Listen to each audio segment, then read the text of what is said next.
Assalamualaikum warahmatullahi wabarakatuh dan salam sejahtera. Nama diberi Muhammad Iskandar bin Alif Zahaluddin.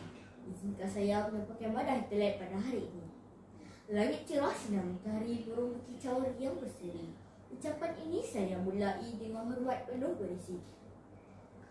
Yang saya hormati para hakim dan arifin bijaksana, penjaga masa yang sentiasa peka dengan masa, serta hadirin dan hadirat sekalian. Hari ini bukan sekadar pertandingan. Hari ini adalah laungan perubahan. Hari ini kita bukan sekadar berkumpul. Hari ini kita menyalakan obor kepimpinan cilik PRS Madani. Tanam serai di tepi perigi, tumbuh subur harum wangi. Ilmu dicari, akhlak jagai, itulah dia PRS jati.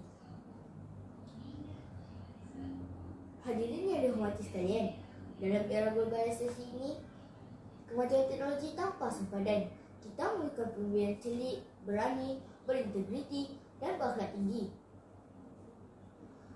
Inspirasi Madani yang diterapkan oleh Perdana Menteri Datuk Seri Anwar Ibrahim bermakna cukup besar. Ia mencerminkan usaha bentuk masyarakat yang berilmu, beradab dan mampu daya saing. Kita bukan sahaja mahu pelajaran cemerlang dalam akademik, tetapi juga insan yang mempunyai akhlak yang terpuji. Itulah kita semua berbeza sebanyak. Kita bukan biasa-biasa, tapi kita luar biasa. PRS adalah inspirasi, PRS juga ejen transformasi. Hadirin dan hadirat sekalian, dalam era digital ini, cabaran yang dihadapi oleh remaja sangat luar biasa. Tekanan media sosial, penyebaran maklumat palsu, serta pengaruh luar tidak terkendung menyebabkan kita memerlukan bimbingan dan sokongan moral. Itulah peranan pemimpin kesebaya PRS menjadi sangat penting. PRS bukan sekadar jawatan, ia adalah amanah. PRS adalah diri yang tampil menjadi pendengar, jadi penyokong dan menjadi inspirasi kepada rakan-rakan lain. PRS juga menjadi harapan kepada rakan-rakan yang sedang bergelut dan menjadi jambatan antara guru dan pelajar. PRS juga perlu menguasai dan celik digital. Maksudnya, bukan sekadar bukan seterima rata, bukan juga hamba kepada gadget, tetapi jadi pengguna yang bijaksana.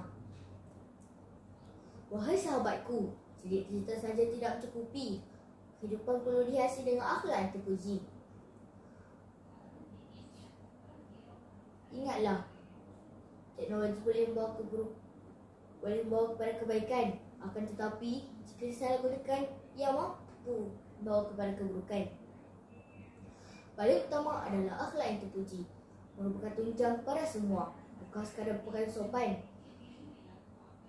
Ia nilai murni yang kita bawa kemana saja kita melangkah. Tanpa akhlak, tiada nilai dalam ilmu. Tanpa akhlak, tiada hormat antara insan. Tanpa akhlak, masyarakat akan hilang arah. Hadirin dan hadirat sekalian, marilah kita bersama-sama menjadi murid yang celik digital, menjaga akhlak dan meluahkan. Ingatlah, ilmu tanpa akhlak akan pincang. Akan tetapi, akhlak dengan ilmu akan membawa kejayaan dunia dan akhirat.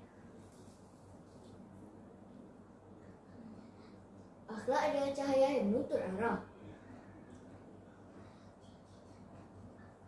Walau tinggi terbang di awan, akal di bumi jangan dilupa.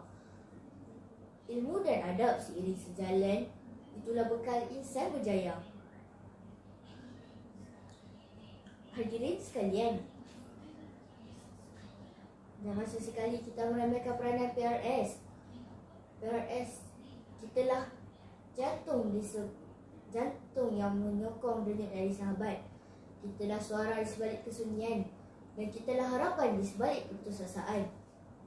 Ingatlah, seorang PRS mampu mengubah satu jiwa, namun satu jiwa mampu mengubah dunia. Jika bukan kita yang memulakan langkah, siapa lagi?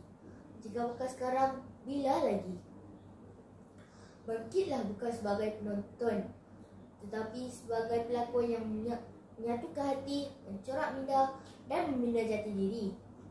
Mari kita bimbing bukan hanya ikut. Mari kita membina nilai bukan hanya turut. Kerana kita adalah generasi PRS Madani yang celik digital, teguh akhlaknya dan kental semangatnya. Terbang tinggi burung merpati, melintasi awan melangkaui bumi. PRS berdiri membawa misi, menjadi cahaya membentuk peribadi. Wabillahi taufiq wal hidayah. Assalamualaikum warahmatullahi wabarakatuh.